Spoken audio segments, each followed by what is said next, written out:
বন্ধুরা, তোমরা যারা ভূমিহীন ক্ষেত মজুর প্রকল্পের জন্য আবেদনপত্র ক্যাম্প অফিসে জমা করেছো, তোমাদের এখন বর্তমানে নতুন পোর্টাল থেকে অ্যাপ্লিকেশান স্ট্যাটাসটা চেক করতে হবে।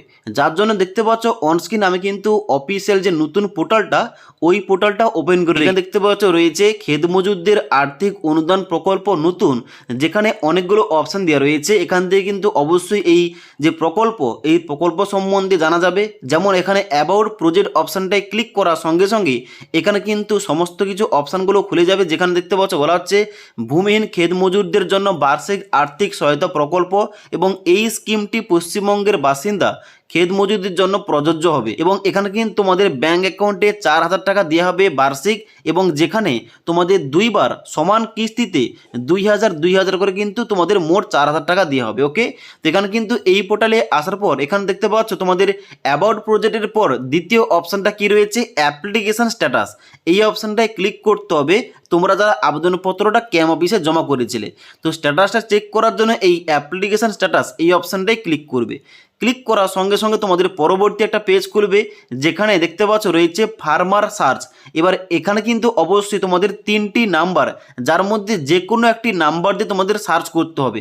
এখানে দেখতে পাচ্ছ প্রথম বলা হচ্ছে অ্যাকনোলেজমেন্ট নাম্বার, মানে যে নাম্বারটা ক্যাম্প অফিস থেকে দেওয়া হয়েছে, যে রিসিপ্ট দেওয়া হয়েছে ওই রিসিপ্টে কিন্তু নাম্বারটা রয়েছে। অথবা তোমরা আধার কার্ডের নাম্বার দিতে পারো, মানে তুমি যে আধার কার্ডটা দিয়েছো ওই আধার কার্ডের নাম্বার দিতে পারো। এবং তারপরে এখানে রয়েছে 3 নম্বরে মোবাইল নাম্বার। তুমি যে আবেদনপত্রে মোবাইল নাম্বারটা লিখেছো ওই রেজিস্টার মোবাইল নাম্বারটা এখানে পুট করতে পারো। তো যে কোনো একটা, এই 3টির মধ্যে যে কোনো একটা পুট করবে। পুট করার পর নিচের দিকে এসে এখানে সার্চ অপশানটায় ক্লিক করবে। এবার সার্চ অপশানে ক্লিক করার সঙ্গে সঙ্গে তোমাদের কিন্তু যাবতীয় তথ্যগুলো, মানে তোমাদের ফর্মের স্ট্যাটাসটা কিন্তু নিচের দিকে শো হবে। তবে যাদের এখানে বর্তমানে নো রেকর্ড ফাউন্ড দেখাচ্ছে তাদের কিন্তু অবশ্যই ওয়েট করতে হবে 2-4 দিন, কারণ এখন বর্তমানে কিন্তু ফর্মটা জমা নেওয়া হচ্ছে।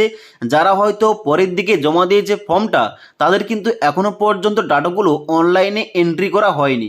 যার জন্য অবশ্যই ওয়েট করতে হবে, এবং তারপরে সেম টু সেমভাবে এই অফিসিয়াল ওয়েবসাইটে এসে তাদের কিন্তু স্ট্যাটাসটা চেক করতে হবে কি দেখাচ্ছে। এবার এখন বর্তমানে যারা তোমরা সার্চ অপশানে ক্লিক করার সঙ্গে সঙ্গে তোমাদের স্ট্যাটাসটা শো করছে, তোমাদের কি দেখাচ্ছে অবশ্যই নিচে কমেন্ট করতে পারো।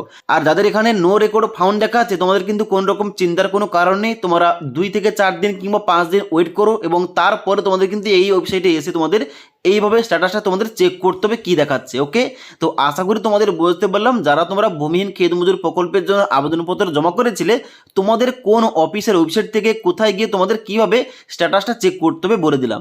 যদি এই সম্বন্ধে কোনো কিছু কোশ্চেন করা থাকে নিচে কমেন্ট করতে পারো। তাছাড়া আজকের এই ভিডিওটির আপডেট ভালো লেগে থাকলে একটি লাইক করবে, এবং বন্ধুদের অবশ্যই ভিডিওটি শেয়ার করে দেবে।